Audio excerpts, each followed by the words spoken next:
Salut, je suis Anna Basque, bienvenue dans le 3e épisode de Gavé. On y parle des éleveurs et éleveuses bretons et bretonnes à l'épreuve de la transition écologique. Pour ce dernier épisode, on est allé avec Lisa François et le reste de l'équipe à la ferme à Raymonde, près de Brest, à Guipava. Là-bas, on était dans une grange, en public. Qui c'est qui aujourd'hui veut Gavé. vouer sa vie entière à un métier? Mais au final, comment je suis rémunérée pour ça? Et ça, c'est la question à laquelle il faut qu'on réponde collectivement. Gavé. On veut remettre en place le même schéma qu'il y a eu avec l'agriculture industrielle. Ce système-là, il est terminé. Il faut vraiment chacun s'unir pour qu'on avance. Gavé. On se dit qu'on est peut-être la dernière génération d'agriculteurs ici. Gavé. On a parlé du bio qui n'est plus vraiment écolo à partir de la 10e minute avec Valérie Lazennec, éleveuse laitière bio près de Brest. Urgence climatique et rentabilité de l'écologie, on en parle avec nos invités à la 17e minute. Et les consommateurs et consommatrices dans tout cela, rendez-vous à 30 minutes, le public prend la parole. Mais tout de suite, on revient en plateau avec un éclairage puis un reportage.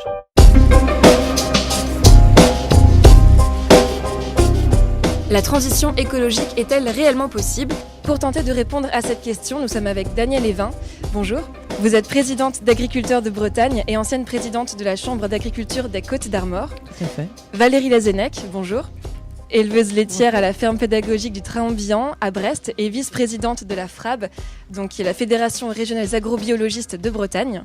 Claire Riot, bonjour. Vous êtes ingénieure en agroéconomie et sociologue spécialisée dans le développement rural. Vous faites partie du GERDAL, qui est donc le groupe d'expérimentation et de recherche dans le développement et d'action localisée. Et Michel Campion, qui est le créateur de l'association Vers le Jardin. Bonjour. Bonjour. Et donc si la ferme à Raymonde existe, donc c'est le lieu où nous sommes aujourd'hui, c'est un petit peu grâce à vous. Est-ce que vous pouvez nous dire quelques mots sur le lieu ? Pas qu'à moi. C'est vrai que je suis investi, que j'y crois, mais que heureusement qu'il y a plein de petites mains et plein de petites têtes et plein de petites gens derrière qui nous donnent un coup de main. Donc nous sommes dans un lieu qui est une ancienne ferme traditionnelle où il y avait des vaches laitières et puis qui travaillait sur l'agriculture et qu'on a repris depuis 2 ans bientôt pour permettre aux habitants de voir comment on peut jardiner, comment on peut élever des choses. Voilà. Parfait. Avec moi dans cette émission, Lisa François. Bonjour. Bonjour. Alors ensemble, nous allons aborder les questions d'élevage écologique, élevage biologique et aussi d'agroécologie. Est-ce que vous pouvez nous dire quelques mots sur ce qu'est un élevage écologique exactement ? En fait, on parle plutôt d'agroécologie, c'est un changement de modèle agricole, donc une alternative à la culture productiviste, produire en tentant de polluer le moins possible. Et comment fait-on concrètement ? En misant sur la biodiversité, et dans le cas de l'élevage, c'est par exemple diversifier la race de ces animaux, plus locale, ou encore diminuer leur nombre, remplacer la chimie, remiser sur la nature, comme réduire les intrants de synthèse, tels que les pesticides et les engrais, implanter des haies, qui attirent des espèces mangeuses de pucerons et autres ravageurs de plantes, ou encore privilégier les circuits courts pour vendre ces produits. Et l'écologique, est-ce que c'est forcément biologique, Lisa ? Alors l'agriculture biologique, c'est un label européen, il faut se plier à une charte précise, alors que l'agroécologie, c'est une manière de produire adaptée au cas par cas, en fonction des ressources et du territoire, donc non écologique n'est pas forcément biologique. Et donc justement, vous avez rencontré un éleveur, Antoine Lecor, près de Quimper. À Plogonec, exactement, dans la ferme de Rubian, agriculteur en biologique depuis 2001, on a pu voir avec lui que le bio n'est pas forcément écologique et vice-versa. Sur une structure de 62 hectares, il élève avec sa femme 120 bovins, 60 brebis et 170 agneaux. On écoute votre reportage réalisé avec Léa Dubost.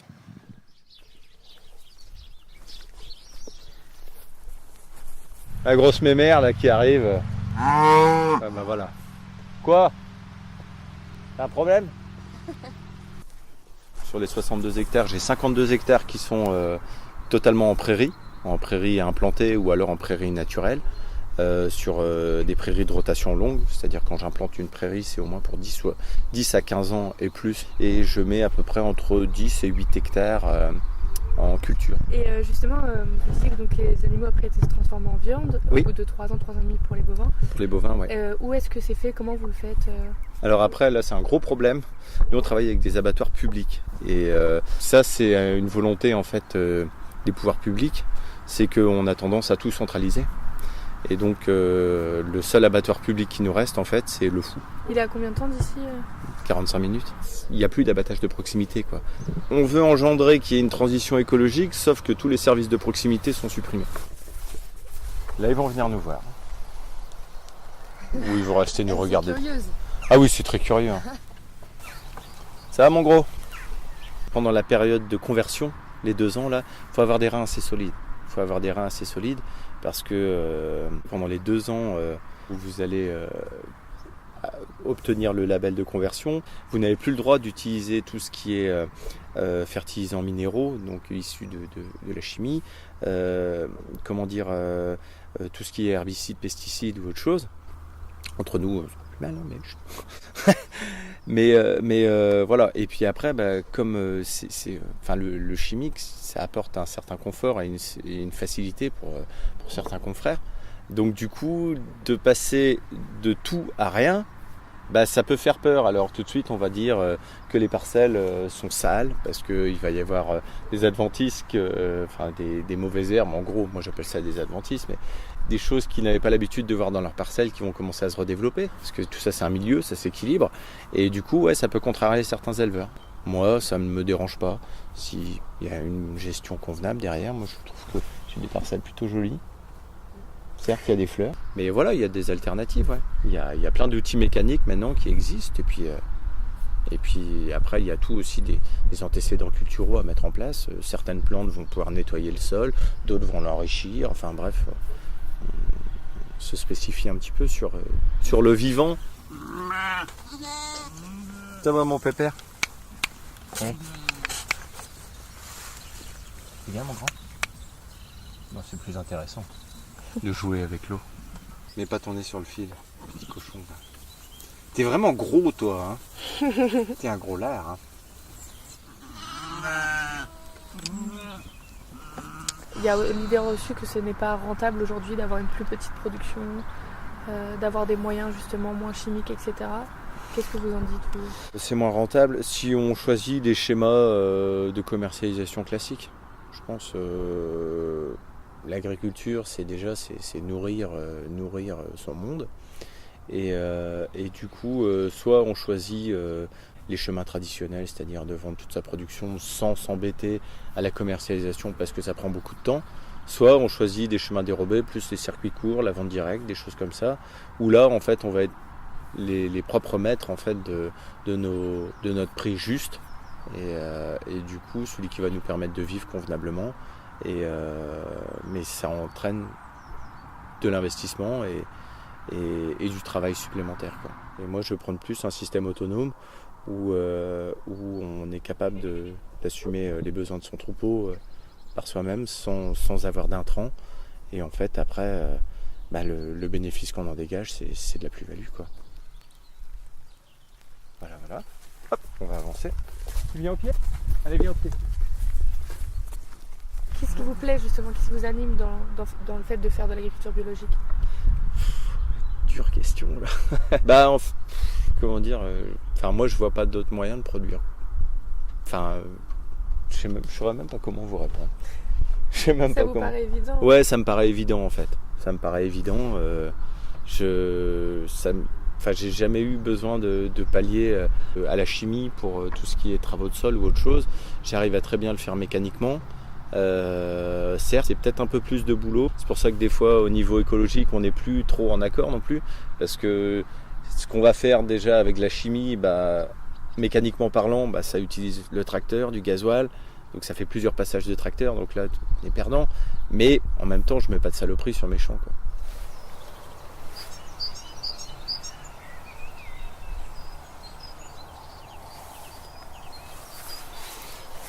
Et vous qui êtes au bio justement depuis 2001, si je ne me trompe pas, oui. Est-ce que vous avez vu une évolution du label, de la charte, de l'ambiance autour du bio? Comment dire, à l'origine, si vous voulez, le bio, il avait été lancé au tout début, en fait, pour se démarquer, pour montrer une agriculture qui était beaucoup plus paysanne, de petites structures, et ça permettait une valorisation des produits des petites structures. Et maintenant, on a des structures qui sont très grosses, qui sont en bio. Depuis 4-5 ans, là, il y a énormément de conversions, c'est bien, mais tous ne sont pas dans l'éthique qui avait, que sont les premières générations qui sont passées en bio, quoi. Maintenant, il y a deux mondes bien distincts, quoi.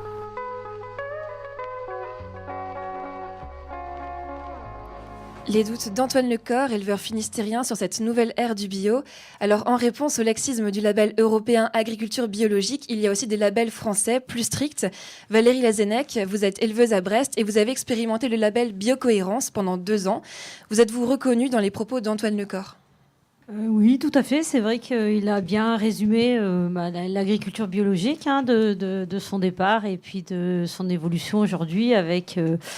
on va dire aujourd'hui un attrait de tous autour du bio, parce qu'il voit aussi que la société civile nous le demande, donc tout le monde s'y met et on voit du coup petit à petit cette éthique et toutes ces valeurs que le réseau a mis en place il y a très très longtemps qui s'amoindrissent. Du coup, c'est vrai que dès le départ, quand le cahier des charges européen s'est mis en place, il y a eu aussi ce mouvement autour de biocohérence, pour lequel nous, on a adhéré au niveau de la ferme ici à Brest. Voilà, malgré tout, c'est un mouvement qui a eu du mal à se développer, qui fait que il est très très peu connu. C'est vrai aussi qu'il y a beaucoup de choses et que les consommateurs sont parfois noyés derrière des labels, des marques, des identifications. Et je pense que c'est là-dessus qu'il va falloir qu'on travaille pour que du coup on identifie mieux ce que l'on veut et puis que du coup les gens prennent conscience que du coup la bio elle suit un mouvement que peut-être certains essayent d'impulser et puis qu'il restera toujours la bio qui est celle d'origine et que l'on doit conforter. Et le chemin pour devenir biologique, il ressemble à quoi ?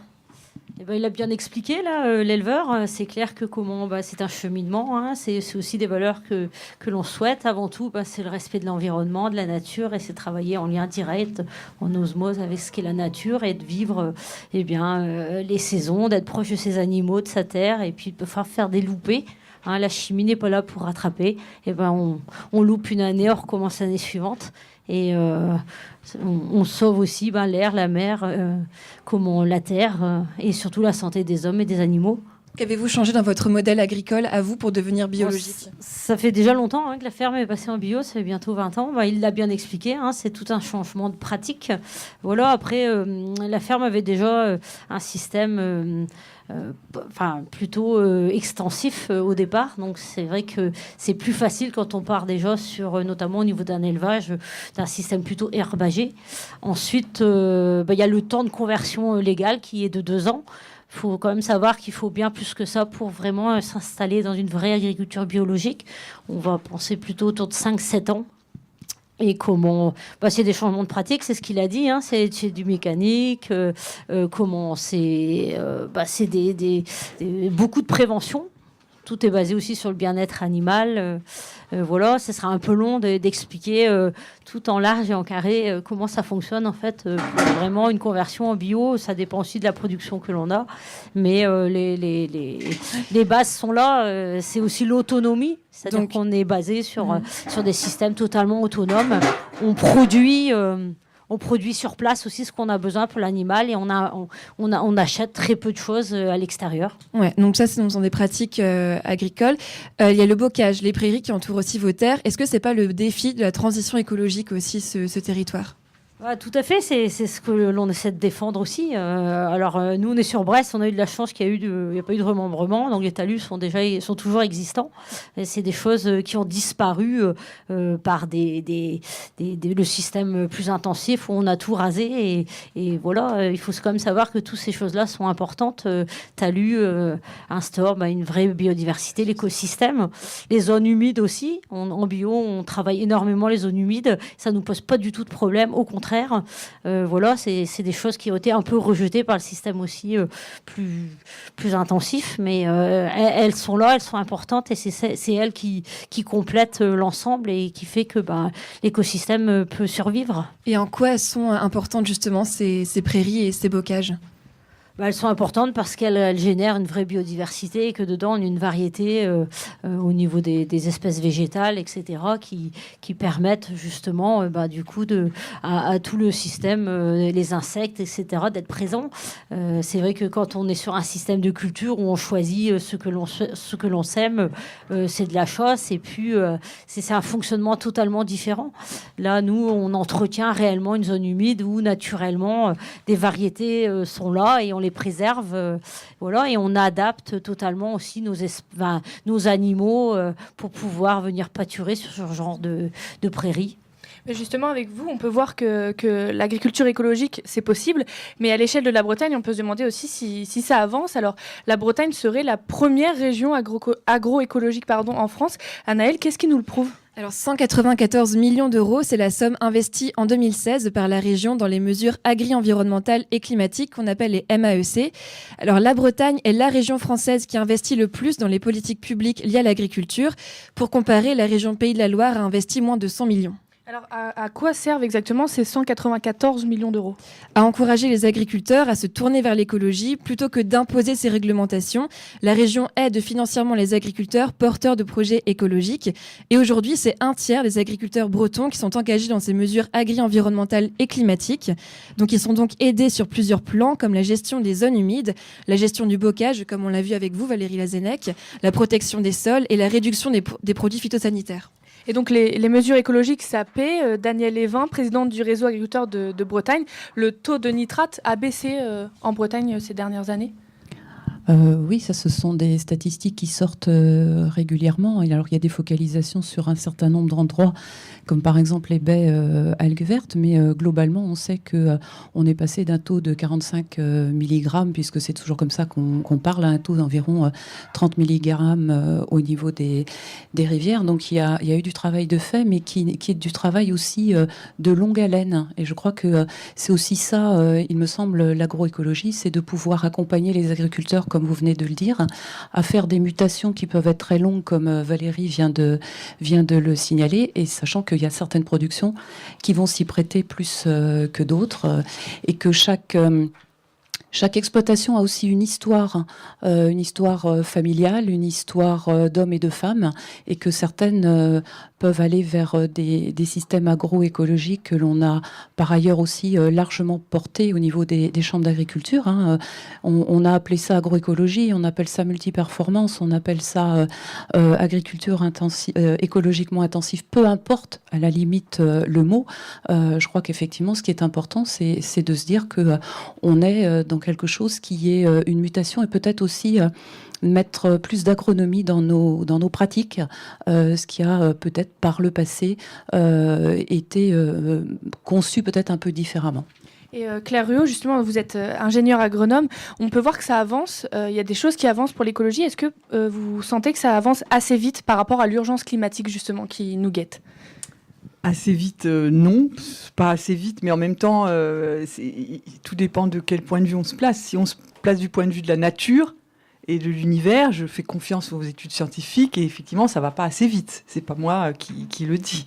Donc, le risque sur l'ensemble de l'évolution vous l'avez dit, de la biodiversité, etc., apparemment, il est majeur, et il y a une urgence très très importante. Donc on pourrait dire que non, ça va pas assez vite. Après, ce qui est important, c'est de comprendre qu'est-ce qui fait que ça pourrait aller un peu plus vite, et qu'est-ce qui fait que ça pourrait ne pas relever seulement d'initiatives individuelles ou du bon vouloir des gens parce qu'à un moment donné ils se sentent prêts, mais que finalement on revienne à ce que moi j'appellerais un contrat social. C'est-à-dire que là il n'y a pas de contrat social, il y a des contradictions. Et finalement, l'agriculteur, il est au milieu d'un tissu d'incohérences et de contradictions. Enfin, ce qu'on peut appeler un contrat social, c'est quand il y a un objectif qui est partagé par un ensemble d'acteurs, mais que les moyens qui vont avec cet objectif, politique publique, moyens techniques, recherche scientifique, acteurs du développement, vont dans le même sens. Or, aujourd'hui, c'est pas du tout le cas. Du tout. Il y a un discours de l'agroécologie, mais il y a avec des mesures d'aide publique, mais qui posent question, c'est-à-dire qu'est-ce qu'elles encouragent ou pas.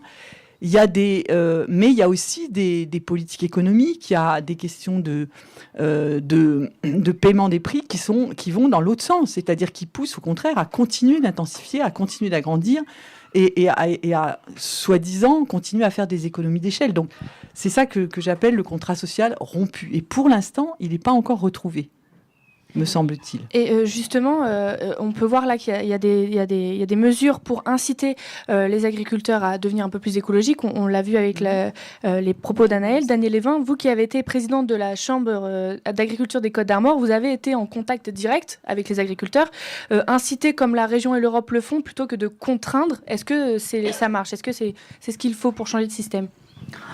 Vaste question. Évidemment que l'injonction, c'est quelque chose qui ne peut pas être compris parce que elle est clairement dans ce qui vient d'être dit. Un agriculteur, il va travailler, peu importe son système, peu importe sa production, il va travailler parce que il aime son métier, que il l'a choisi et on le choisit de plus en plus. Peut-être certains l'ont subi aussi par le passé, mais on le fait aussi dans le cadre d'un panorama économique et pour gagner sa vie, pour élever ses enfants, etc.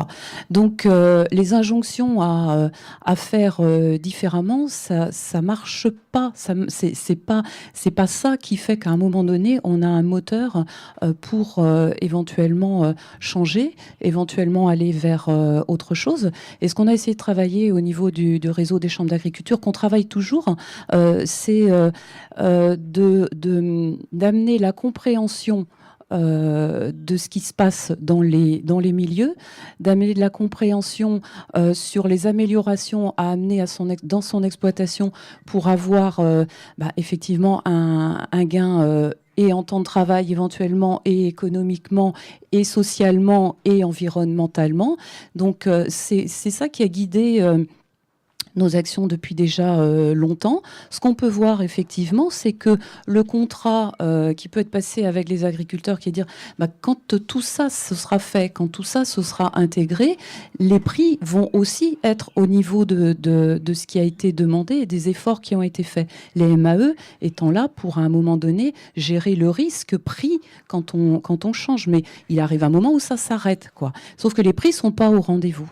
Et c'est de ça, c'est là-dessus qu'effectivement il faut rebâtir quelque chose, qu'il faut rebâtir un contrat et vers lequel après on va entraîner un maximum d'agriculteurs, parce que c'est ça aussi la question, c'est entraîner beaucoup de personnes. Et ça se fera si les prix sont là.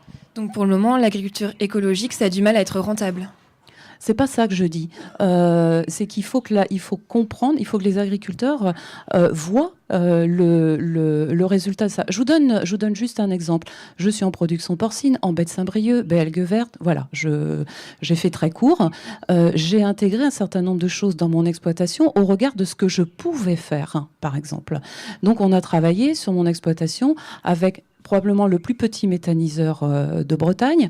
On pousse le système de traitement, j'essaye de faire simple, pour pouvoir avoir un sulfate d'ammonium qui est quelque chose qu'on va substituer, par exemple, à des engrais chimiques. Voilà. Mon cochon, il est toujours payé le même prix. Il est toujours payé le même prix. Or, j'ai fait des investissements que j'ai pris sur mon exploitation. Et quand je dis moi, c'est pas question de parler de moi, c'est question de parler de beaucoup d'autres sur le terrain. Donc les prix, ils sont aussi là pour, à un moment donné, faire que les risques ne soient pas toujours pris par les mêmes et toujours supportés par les mêmes. Parce que justement, les MAEC, c'est des aides qui visent à compenser la perte en fait, de revenus liés à des pratiques agricoles plus respectueuses. Est-ce que ça veut dire que les pratiques plus respectueuses sont pour l'instant pas encore économiquement viables pour les agriculteurs qui veulent devenir un peu plus écologiques? Elles peuvent être plus viables, ça vient d'être dit. Après, il faut qu'il y ait beaucoup de production comme ça, parce qu'on est sur des cahiers des charges, par exemple sur la bio, avec des prix qui sont majorés, et c'est très bien. On est sur des labels, on est sur des cahiers des charges très différents d'ailleurs, dans lesquels souvent les consommateurs se perdent. Mais sur la totalité de la production qui sort par exemple d'une région comme la nôtre, il faut que la valorisation, elle soit plus, sonnante et trébuchante au regard de tous les efforts qui ont été faits. Et je voudrais vraiment dire ça, c'est que Les labels, les cahiers des charges, c'est quelque chose qui est parfait. Mais il faut savoir qu'on a une agriculture en Bretagne qui est déjà à haute performance. Sinon, on n'aurait pas les gains dont on vient de parler là en termes d'environnement et être surtout la seule région en France et même au-delà de ça qui a ces gains-là. Donc il y a eu c'est vrai sous la contrainte, c'est vrai parce qu'il y avait des phénomènes naturels qui nous montraient qu'il fallait faire des choses, on a eu des gains. Mais les prix à la consommation, les prix à la vente, ils sont pas au regard de l'effort fourni au quotidien. On a parlé un peu de performance. Claire Rieu, vous avez participé en 2014 avec la région à lancer un appel à projet d'une agriculture écologiquement performante. Qu'est-ce que c'est ? Oui, alors juste, si vous me permettez, avant de répondre, je vais juste ajouter un point à ce qui vient d'être dit. C'est pas les pratiques agronomiques ou écologiques qui sont pas rentables, c'est le métier d'agriculteur qui n'est pas rentable. Et s'il n'est pas rentable, c'est parce que le système actuel est une impasse totale. Donc quand je disais qu'il fallait retrouver un contrat social, c'est aller beaucoup plus loin dans l'évolution, beaucoup plus loin les efforts qui ont été faits. Alors là, par contre, je vais aller beaucoup plus loin que vous. Ils sont absolument pas à la mesure de ce que sont les urgences, de ce que peut être une agriculture durable, viable. Quand je dis viable, c'est durable sur le plan environnemental, on l'a dit tout à l'heure, par rapport à l'urgence de la survie de notre planète, et c'est aussi par rapport à la viabilité pour l'agriculteur. Donc il faut à la fois aller beaucoup plus loin, on ne peut pas se contenter d'aménager le système actuel, mais là, quelque part, je parle à la fois peut-être en tant que citoyen, mais aussi en regardant ce que produisent les aménagements. C'est-à-dire, en fait, on compense par des aides individuelles à l'exploitation, des petites marges, mais qui, au bout du compte, ne dégage pas une évolution de la rentabilité de l'exploitation. Parce que la rentabilité de l'exploitation, c'est pas seulement compenser les efforts demandés. C'est le minimum. C'est le minimum. Mais c'est retrouver un système d'une exploitation qui fonctionne. Alors, la rentabilité, elle vient de plusieurs bouts. Elle vient de comment on est payé par son travail. Ça, c'est vrai dans n'importe quel métier. Mais elle vient aussi de qu'est-ce qu'on dépense. Mais après, elle est aussi à relier au nombre de personnes qui travaillent sur une exploitation et au nombre d'unités de production. Alors, ça peut être des litres de lait, ça peut être des kilos de céréales qui est produit. C'est-à-dire combien coûte un litre de lait aujourd'hui. Et là, il y a des écarts énormes entre le coût de production. Bon, le coût moyen, il est calculé par l'IDEL, l'Institut de l'élevage, je crois qu'il est à 396 € là, pour cette année. Et le prix du lait, il est payé à 330. C'est impossible d'en vivre.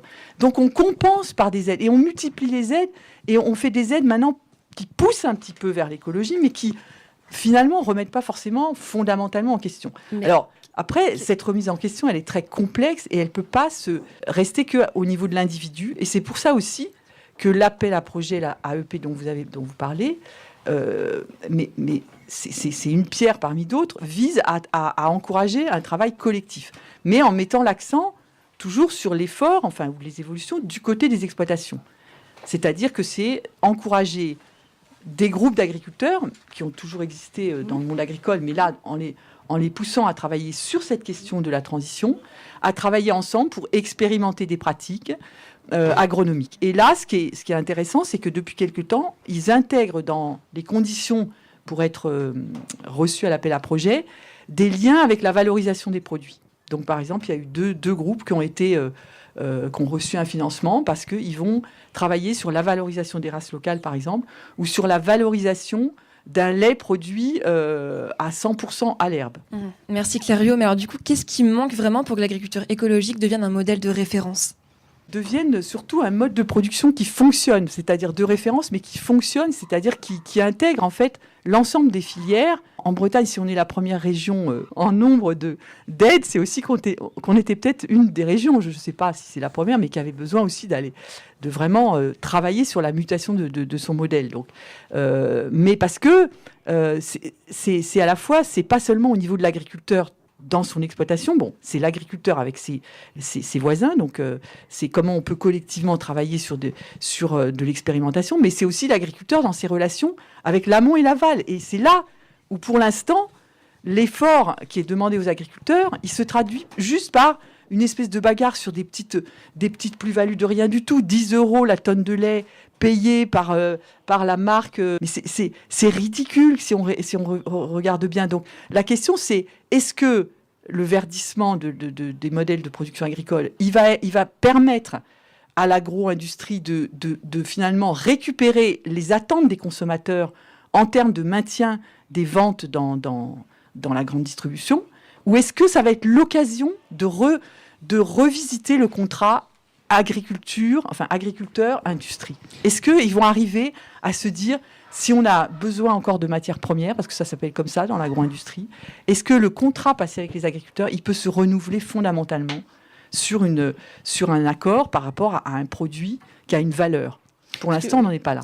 Oui, justement, vous parlez d'un changement de système, qu'il faut changer le système entier pour venir à une agriculture écologique qui est le modèle de référence. C'est quoi aujourd'hui les ingrédients qui manquent? Est-ce que, comme vous avez commencé à parler, est-ce que c'est la communication avec la recherche, la communication avec toute la commercialisation des produits?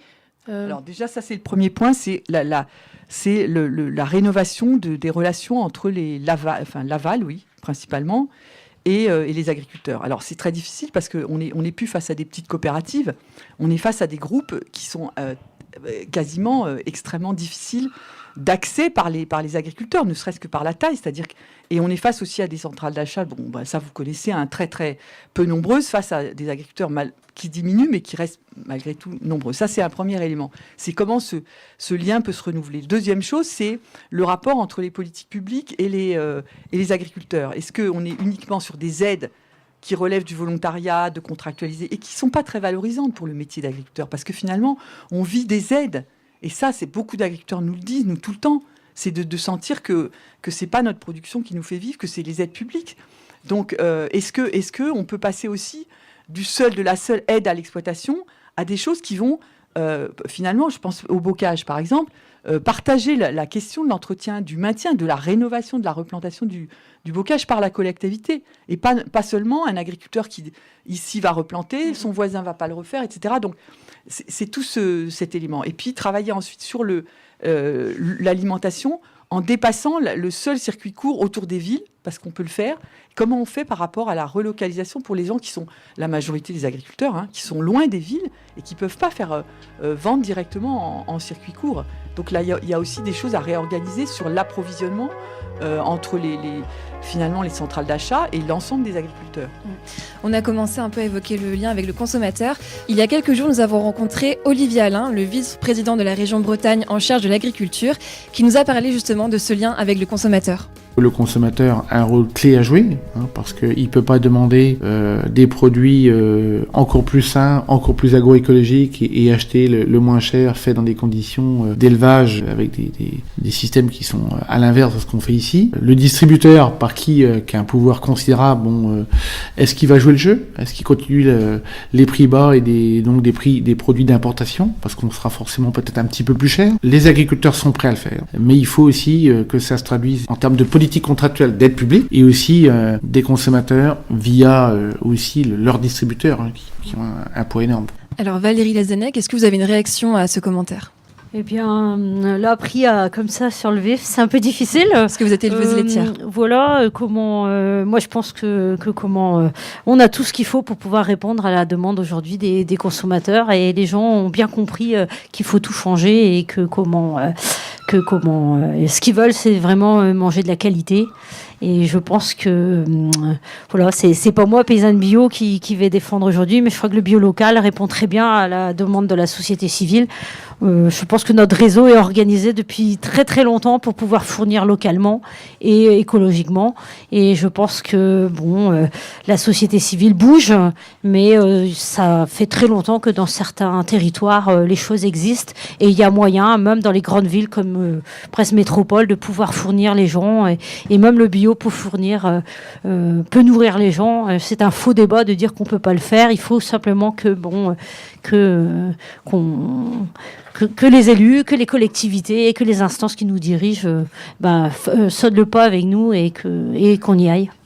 Parce que Daniel Evin, vous avez présidé la Chambre d'agriculture des Côtes d'Armor. Qu'est-ce que vous répondez à ça ? Alors, moi, je crois effectivement que d'abord, on est tous consommateurs.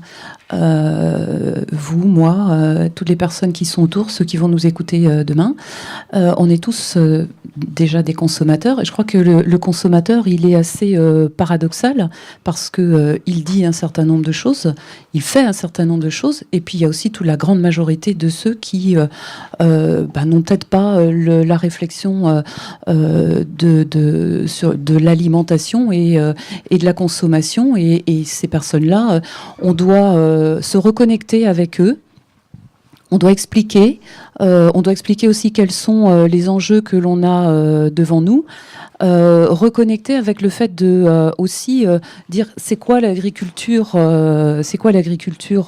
aujourd'hui, c'est quoi l'agriculture qui est souhaitée, c'est quoi les contraintes que l'on peut avoir. Et je crois qu'il faut, c'est en ça que on essaye aussi de travailler au niveau d'agriculteurs de Bretagne, par exemple, mais ça a été aussi le cas, et c'est aussi le cas dans le réseau des chambres, de se dire, il faut être à un moment donné assez cohérent dans sa demande et face aussi aux agriculteurs et à ceux qui produisent en face. Et je crois que pour faire ça, il n'y a rien de tel que la proximité, à un moment donné, la rencontre des agriculteurs avec les consommateurs. C'est les portes ouvertes, c'est les salons, c'est des rencontres, c'est des moments comme on a ici aujourd'hui. C'est vraiment demander aux consommateurs quels sont ses choix, ce qu'ils souhaitent, écouter aussi ce qu'il ne dit pas, répondre à ça dans toute la diversité qu'il peut y avoir, et Dieu sait si en Bretagne il peut y avoir de la diversité, et c'est tant mieux, et puis parler aussi justement du coût que ça peut avoir, toute cette production-là, de quel choix on fait quand on achète toujours au plus bas du plus bas, les incidences que ça peut avoir, etc. Je crois que les états généraux de l'alimentation ont un petit peu montré ça, à mon goût pas suffisamment, mais ça doit permettre aussi quand même de se reconnecter et de reconnecter ici les Bretons et les Bretonnes avec nous, avec ceux qui sont sur les territoires et qui font la production. Valérie Lazennec, votre ferme, c'est une ferme pédagogique, donc la ferme du Train-en-Bihan, près de Brest. Donc vous rencontrez des consommateurs presque tous les jours, en fait. Est-ce que vous constatez qu'ils sont prêts à payer plus cher ? Alors je précise, on est avant tout une vraie ferme laitière de production. L'aspect pédagogique, on l'a, c'est-à-dire qu'on accueille depuis très longtemps différents publics et on est proche en fait des consommateurs. Donc on a ce volet pédagogique et vraiment la subtilité est importante parce qu'avant tout on est quand même un lieu de production, on est un élevage et du coup on nourrit aussi largement parce qu'on est collecté en circuit long et qu'on travaille aussi en circuit court. Donc voilà, donc au quotidien c'est vrai qu'on reçoit les gens. Je pense que c'est vrai que le nerf de la guerre, c'est ça. C'est que je crois que l'agriculture s'est écartée pendant bien longtemps là des vrais consommateurs et qu'on doit resensibiliser les gens parce qu'ils savent plus d'où viennent les produits, comment ça fonctionne. Une vache, ça fait du lait, mais en fait, quand ils voient le lait sortir de la vache, ils sont surpris parce qu'ils croient réellement que ça pousse dans les briques, sur les étagères, dans les grands magasins, et que on a une réalité d'une société qui est devenue très très urbaine, avec des grandes villes où du coup les gens ne sont plus du tout issus du milieu rural. Et que ce lien se faisait plus. Et voilà, l'exemple, nous, à la ferme, d'être sur une grande ville et de pouvoir, et de vouloir, surtout, c'est même pas de pouvoir, c'est qu'on a fait ce choix aussi de recevoir les gens et de pouvoir traire les vaches avec des gens, des enfants, des adultes, de recevoir des publics à difficulté ou avec un handicap. Et tout ça fera que les gens vont voir, ils vont comprendre et ils vont faire des choix pour manger mieux. Justement, Claire Ruot, vous qui êtes dans le domaine de la recherche avec évidemment une formation agricole, est-ce que vous avez vu aussi ce phénomène, que les gens sont prêts à payer plus cher ou pas aujourd'hui pour consommer une agriculture responsable ? Les gens, c'est pas une unité. Les gens, c'est une diversité. Donc il y a des questions de pouvoir d'achat quand même, qui fait que effectivement, comme on peut pas contraindre, on peut pas diminuer le prix de l'électricité, du loyer, etc. Qu'est-ce qui est dans le budget, sur quoi on peut jouer, sur les vêtements et puis l'alimentation. Donc la question, c'est aussi comment.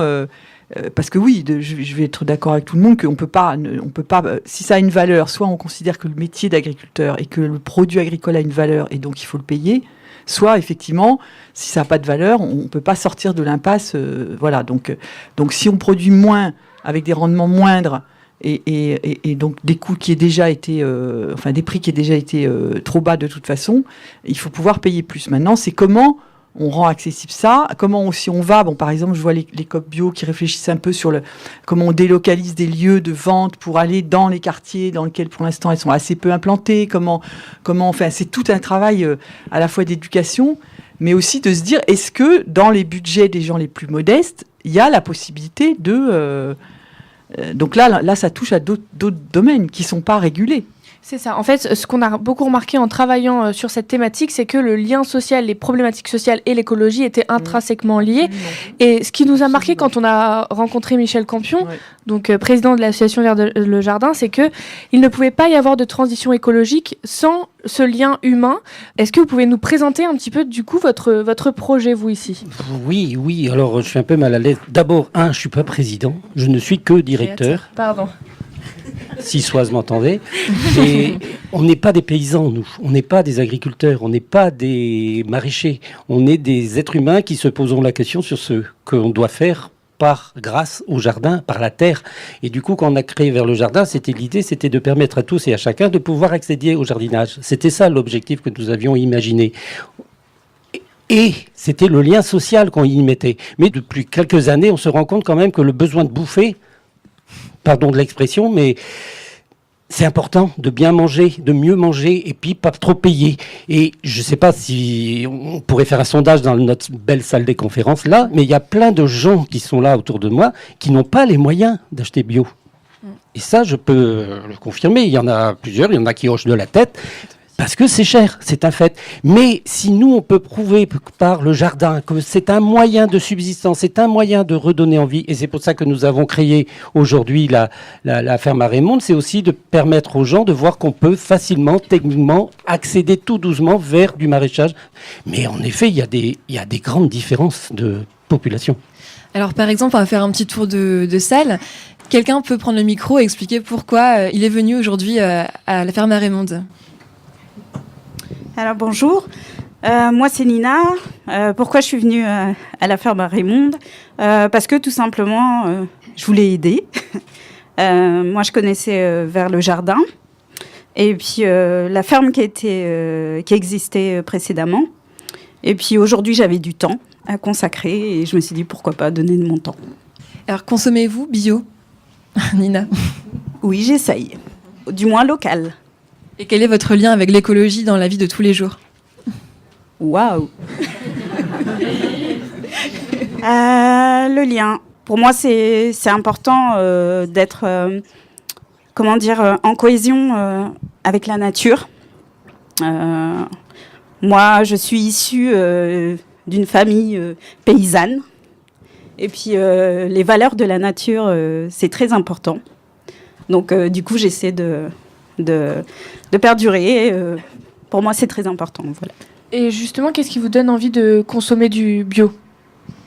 Parce que y a pas de pesticides, parce que c'est meilleur pour la santé, voilà. D'accord. Et vous êtes prête, à mettre un peu plus d'argent pour consommer justement écologique ? Oui, et puis c'est aussi pour la nature. Il n'y a pas que pour nous, quoi. Alors dans la salle, il y a aussi Aurélien qui a fait un service civique à Vers le Jardin et qui a connu un peu le chantier de la ferme à Raymonde à ses débuts. Est-ce que tu peux nous expliquer comment est-ce que tu es arrivé à Vers le Jardin et quel âge tu as ? Bonjour, donc moi c'est Aurélien. Je suis arrivé à Vers le Jardin en faisant un service civique avec la mission locale à l'origine. Donc moi je connaissais pas du tout le milieu des espaces verts, de la nature, tout ça. Avant j'étais cuisinier, donc... Et le métier me plaisait plus, mais je voulais trouver un truc un peu plus naturel. Donc j'ai mis vachement de temps à trouver ça. Et puis je connaissais pas du tout Vers le Jardin à Brest. Et du coup, j'ai travaillé ici pendant 8 mois. Et depuis, je viens une fois par mois pour les... comme ça, voilà. Parce que ton service civique est terminé et pourtant tu continues de suivre l'aventure. Oui, c'est ça. Donc maintenant tu es vraiment sensibilisé et qu'est-ce qui a changé dans ton quotidien ? Peut-être qu'il y a des pratiques que tu as modifiées ? Déjà, en métier, je suis jardinier maintenant. Je travaille pour une commune qui s'appelle Ploumoguer. Voilà. Il faut bien. Voilà. Alors, est-ce qu'il y a d'autres personnes dans la salle ? Moi, je pense qu'on peut. Moi, je suis agriculteur bio en retraite, installé en 80, et moi, je pense qu'on peut manger bio même si on est pauvre, mais il faut manger très peu de viande, et surtout, il faut acheter des céréales, des produits pas chers, les acheter en vrac et tout ça, et ça revient beaucoup moins cher pour le consommateur, mais pour le consommateur citoyen, l'agriculture conventionnelle, elle coûte beaucoup trop cher au niveau de la santé, au niveau de la dépollution. Il n'y a pas que les aides qu'on donne aux paysans, et toutes les aides qu'il faut après pour dépolluer, etc. Or, on a parlé que des nitrates, c'est vrai que ça a diminué, mais les pesticides, c'est de plus en plus grave. On a vendu de plus en plus de pesticides alors que les particuliers n'en utilisent plus, la collectivité non plus, la SNCF non plus, et on en vend plus. Donc ça veut dire qu'en France, aujourd'hui, on utilise encore plus de pesticides, et les pesticides, c'est comme le nuage de Tchernobyl, il va partout. Il y a des agriculteurs, des citoyens qui analysent leur urine, on trouve du glyphosate dans les urines de tout le monde. Donc il y a un gros problème de santé qu'on n'est pas prêt de connaître encore et qui n'avance pas vite. Et c'est vrai que moi, qui ai démarré la bio tout seul, on était une dizaine, on va dire, on n'a pas été aidé par qui que ce soit, ni d'aide publique, tout ça. Or, on réussit à en vivre. Moi, personnellement, j'ai vécu sur 5 hectares, à 4. On était 4 associés et on arrivait à en vivre sur 5 hectares. Donc, de dire que c'est dur de vivre en agriculture ou pas, après, c'est des choix, c'est des efforts à faire. Et je crois que par rapport aux pesticides, s'il n'y a pas d'obligation, il y a plein de paysans et de très grosses fermes qui sont collectives aujourd'hui, qui ne sont pas des fermes paysannes. C'est des sociétés qui achètent les terres et qui cultivent. Ils ne sont pas prêts d'abandonner les pesticides s'il n'y a pas d'obligation. Donc, comment est-ce que vous voyez cette nouvelle ère du bio, vous qui avez commencé un peu parmi les pionniers ? On fait un peu marche arrière dans ce sens où on est en train de recréer des labels, etc. Moi, mon combat, ça avait été de créer le logo AB. Et ce qu'on a réussi, et dès qu'on a créé le logo AB, donc toutes les marques existaient, Biofranc à l'époque, Le Maire Boucher, Déméter, Nature et Progrès déjà, on a évolué très vite parce qu'on avait une visibilité par rapport aux consommateurs. Et aujourd'hui, effectivement, avec le logo européen, c'est plus complexe.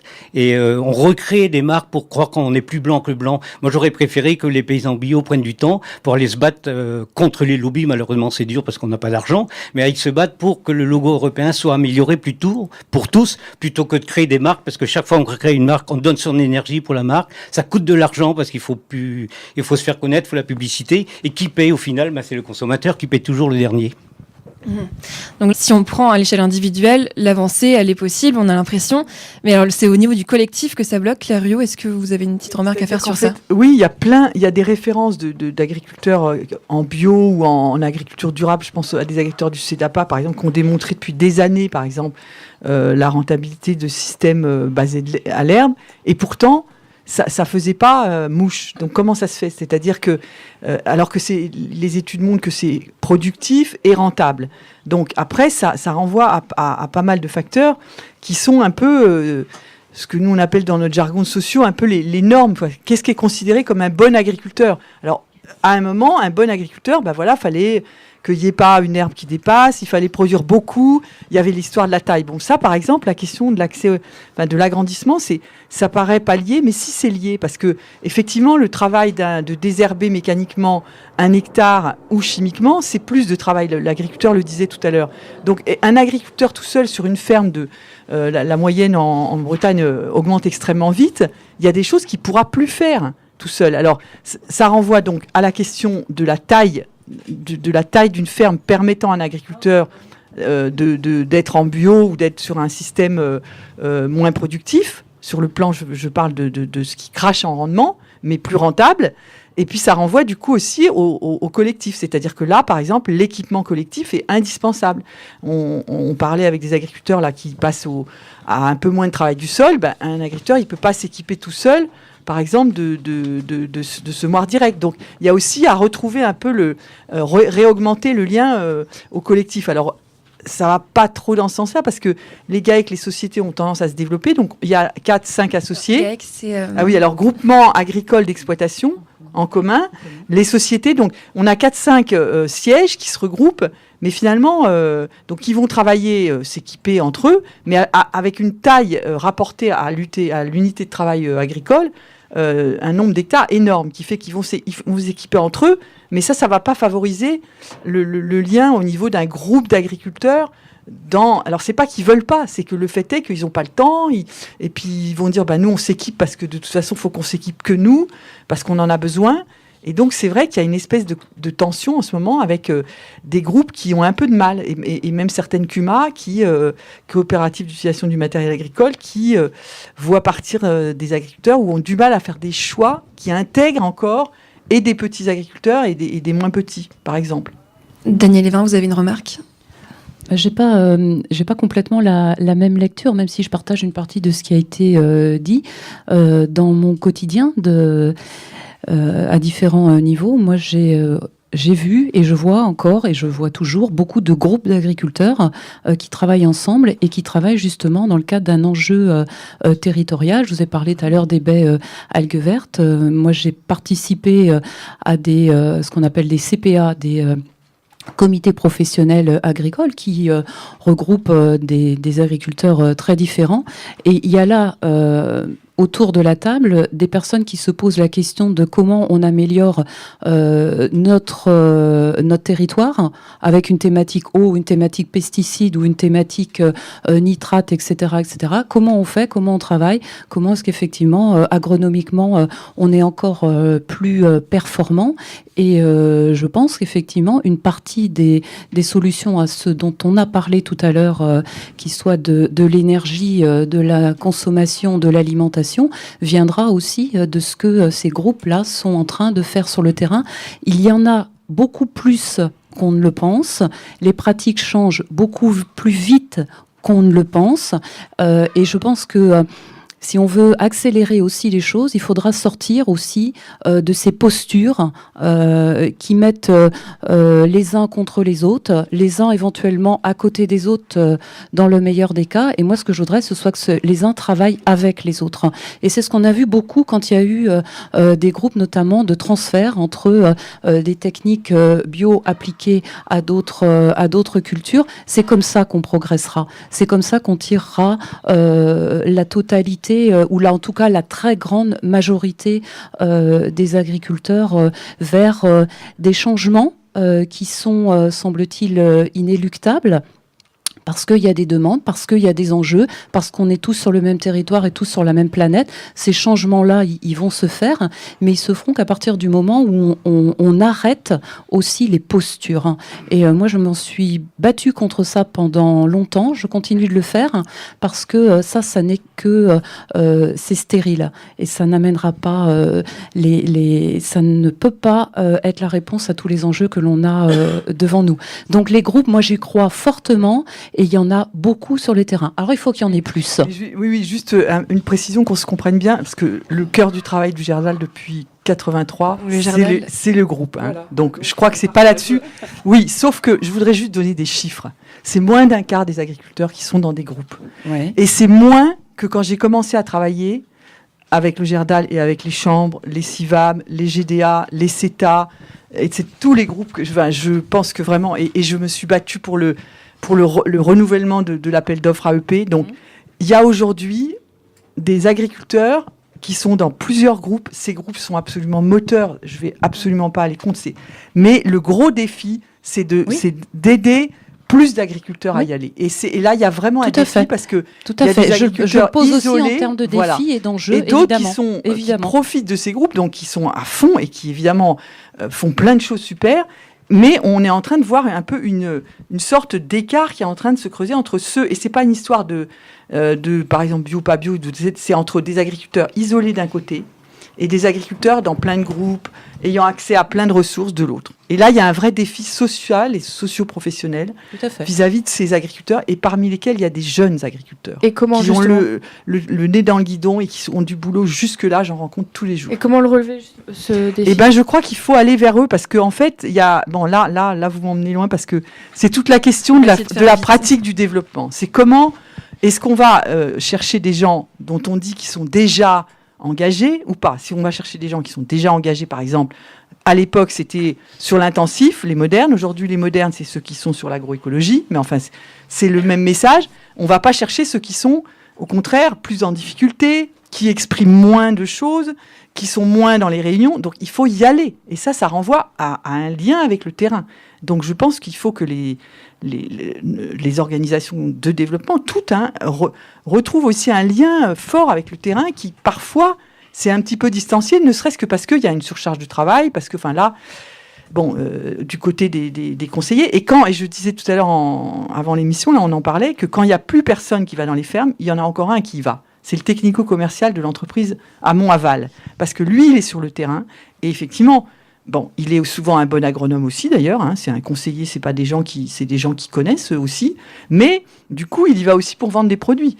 Donc, on a d'un côté les agriculteurs qui vont être dans un GVA, travail du sol, dans le réseau APAD par exemple, dans le groupe des éleveurs de porcs, sur le sens antibiotique de la Coperne, etc. Donc eux, ils ont toutes les ressources et c'est eux les modernes d'aujourd'hui. Et puis l'autre qui va être tout seul en train d'acheter ses produits et avec du boulot jusque-là. Donc c'est le défi, il me semble, du Conseil agricole aujourd'hui d'aller vers ces gens-là et pas seulement vers les modèles. Une réponse à ça, c'est pour ça qu'il faut des textes d'obligation. Aujourd'hui, le technicien a droit de conseiller, mais il n'a plus droit de vendre depuis cette année, fin de l'année dernière. Donc on a différencié à juste titre les deux. Et ce qui fera avancer effectivement l'agriculture par rapport à l'agroécologie, c'est bien des règles que tous les paysans devront respecter. Et le deuxième volet, c'est surtout les consommateurs. Hein. Si on mange des produits de qualité, on va produire des produits de qualité. Si on continue à manger des produits de mauvaise qualité, on va continuer à soutenir une agriculture de mauvaise qualité. Donc vous avez été agriculteur. J'ai été 30 ans agriculteur, donc je fais du maraîchage bio. Franche-Conseil. Voilà. Donc, comme a dit Fanche, maintenant, les conseillers ne pourront plus vendre et donc les agriculteurs isolés, comme vous dites, ne pourront plus se faire avoir. Normalement. Après, donc, c'est vrai qu'il faut avoir plus d'accompagnement. Daniel Evin, vous qui avez travaillé en chambre d'agriculture, qu'est-ce que vous pouvez dire sur ce manque d'accompagnement, justement, des agriculteurs isolés ? Manque d'accompagnement des agriculteurs isolés, c'est un peu caricatural quand même. Mais il y en a un petit peu qui n'ont pas de il y a rapport avec les conseillers. Il y a effectivement des collègues sur le terrain, c'est ce qu'on a pu remarquer quand on a mis en place un certain nombre d'actions qui n'ont pas accès, alors pour différentes raisons, qui n'ont pas accès. C'est vrai que c'est tout l'enjeu d'aller faire un travail de dentelle, de fourmi, peu importe le mot, d'aller effectivement à la rencontre de ces agriculteurs.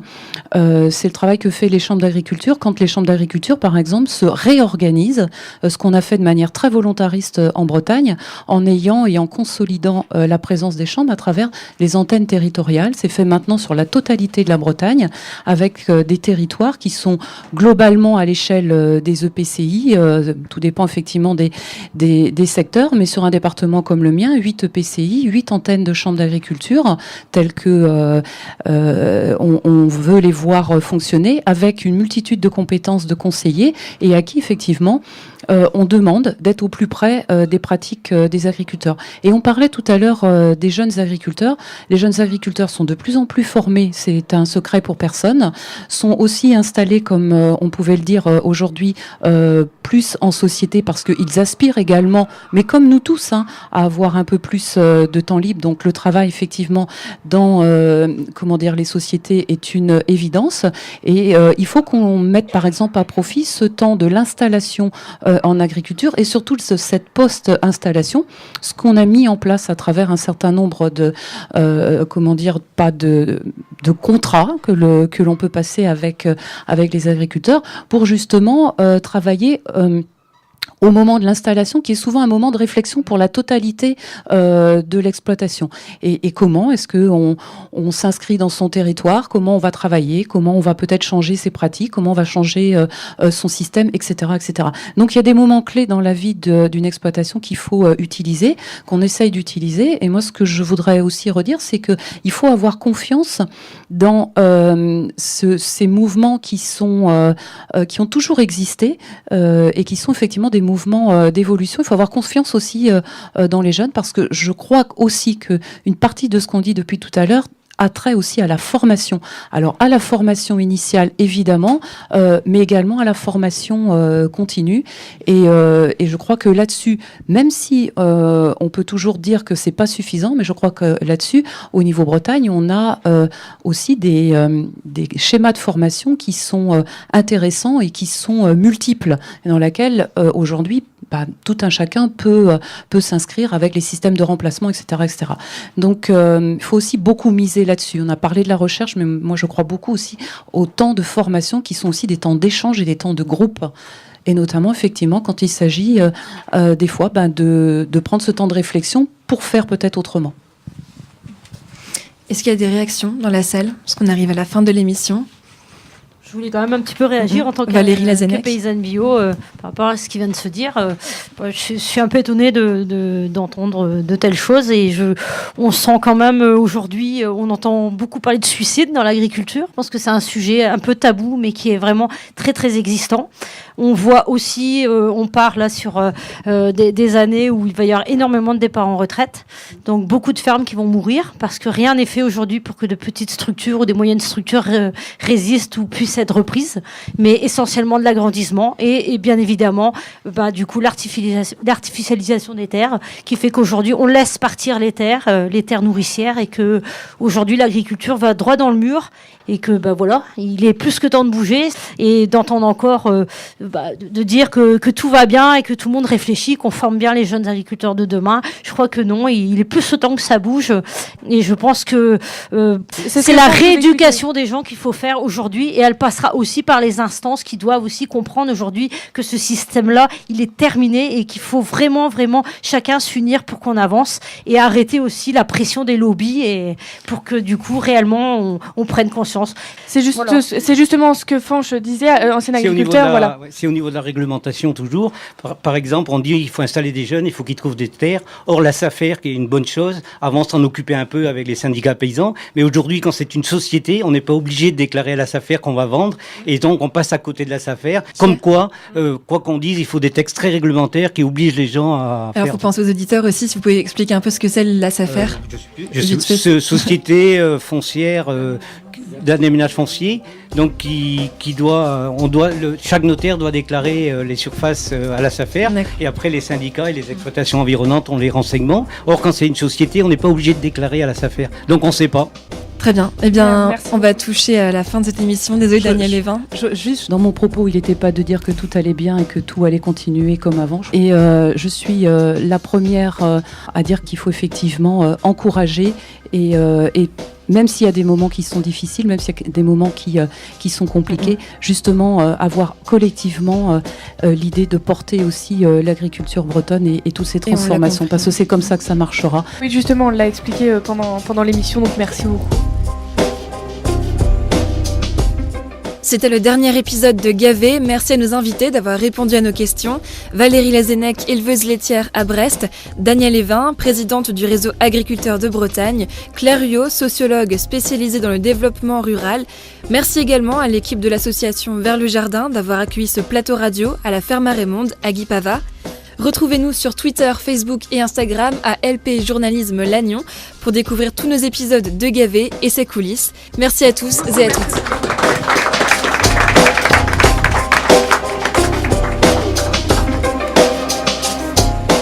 Au fait, nos collègues journalistes de l'IUT de Lannion ont réalisé un documentaire télévisé sur l'agriculture biologique à retrouver ce mois de juin. À très vite sur Facebook, Twitter et Instagram à LPJ Lannion.